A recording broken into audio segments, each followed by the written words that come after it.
Nick, Frank, I'm working 60 hours to provide for my kids. I don't have time. So now here's another rebuttal, right? We gave the one that, you can have success being out of shape, but if it's truly about leaving the legacy, if it's truly about being there for your kids, isn't prioritizing my time in the gym, isn't that selfish? Yeah, it's super selfish, man. You know what's really selfish? Becoming 300 something pounds and dying at 55 of obesity and coronary disease and diabetes, and leaving your family holding the bag. That's what's actually super selfish.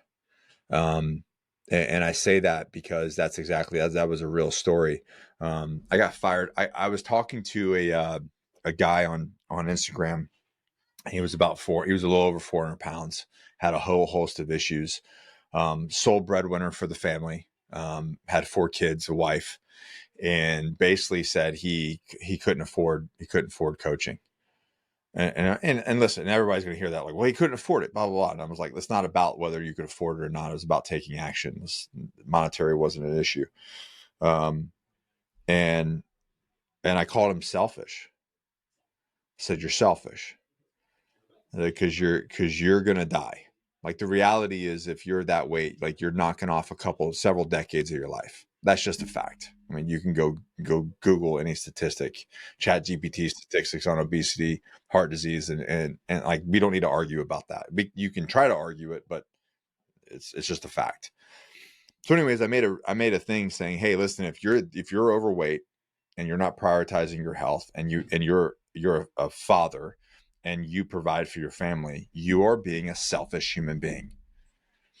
And I got destroyed. Destroyed online, which happens a lot. It's okay. Because again, I don't really care what people think of me because I actually give a shit about human beings. A woman responded to that video and said, Nick, you're 100% right. And I wish that my husband who has passed would have taken action in his life. And she said, and she went on and told the whole story on online. And she said in the comment, she said he was a great husband and a great father, but he never prioritized himself. Same thing, taking care of the family, was always there. He died at 55 years old. He had 3 kids and 6 grandkids at 55. And she said, to this day, my kids need their father and the grandkids need their grandfather. And we miss him so terribly bad. And that just broke my heart, man, because that is a story that's happening on every day, every single day. And the fact is, there are kids, and my grandfather died at 67, and there's a lot of reasons. He did like Korea and 2 tours in Vietnam, and at the time I was thinking 2002. My daughter was born in 2002. He held her on his lap, and then he passed like 3 weeks later. At 67, and here I am at 43 going, 67 ain't that that doesn't seem that far away, you know what I mean?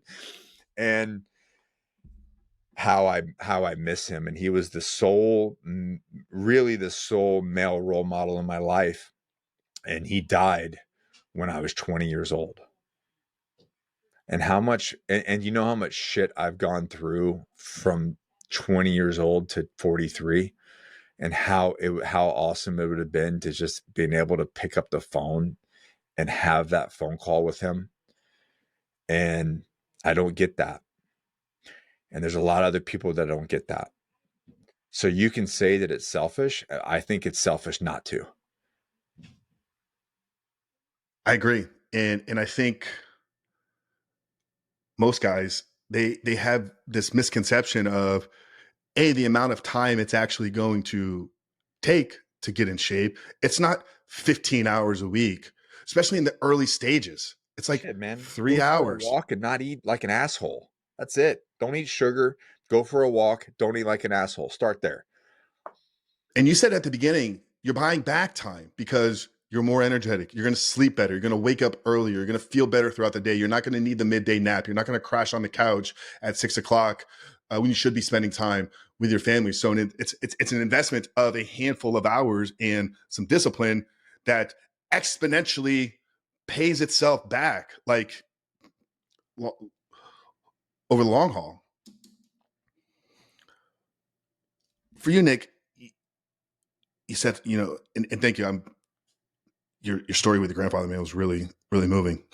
So you don't care what people think. You got a big following here. You're doing some amazing things with your coaching and your other companies.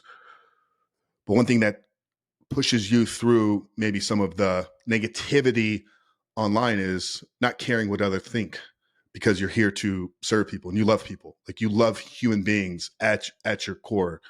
Can you talk to me about where that desire to serve people came from? It came through my own story. When I left special operations, I kind of had this identity crisis, which you hear about all the time in military, law enforcement, fire service. You attach, and it happens to it's a human being thing. You attach your identity to this thing that you do for a very, very long period of time. And then you leave that thing. And you're like, well, shit, who am I? And especially in my community, like, I was a Force Recon Marine. I was a Marine Raider in special operations. I did this thing for 12 years. I was a Marine, and you leave that. And there's this rhetoric that once a Marine, always a Marine. MARSOC for life, Raider for life, all this kind of stuff.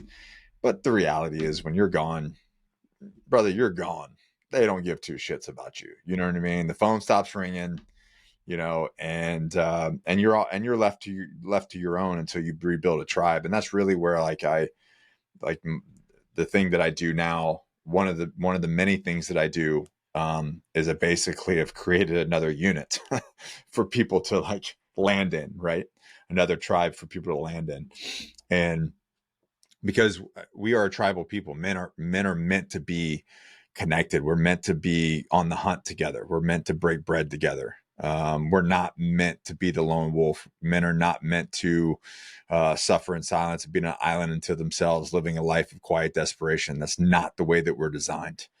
We're meant to do jiu-jitsu and grapple and fight and hunt and break bread together, because I know this for a fact, and any man knows this for a fact, because whether it's for healthy reasons or unhealthy reasons, every time you get with a group of guys, there's this weight that comes off your shoulders, even when you're doing the unhealthy thing. And that's the reason why guys go out and do guide nights and parties and play poker. Now, do I agree with all the actions that they're doing? No, I wouldn't do those. I think you can choose healthier ones, but it's the reason why they do is because the weight comes off. They can be themselves. They can laugh. They can joke, because that is why what we're designed to do. So I lost all of that, which led me on, and I wrote,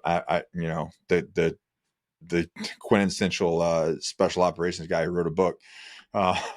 But that mine's a little bit different. It's about the story of transition and the seven, and utilizing my story to show a pattern of what I call the 7 stages of transition.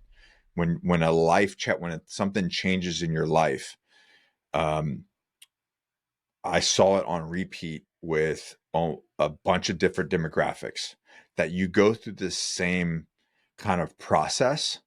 And I was like, oh, this is a thing. This is a thing that people are going through. And what happens is they get stuck in a certain chapter, and they can't turn the page and start writing the next one. And that was me. And until one night on the beach where I almost took my own life. And I realized that I needed to get help. And through that, and then kind of telling that story, people started to reach out to me, and I was like, oh, this is a more of a thing.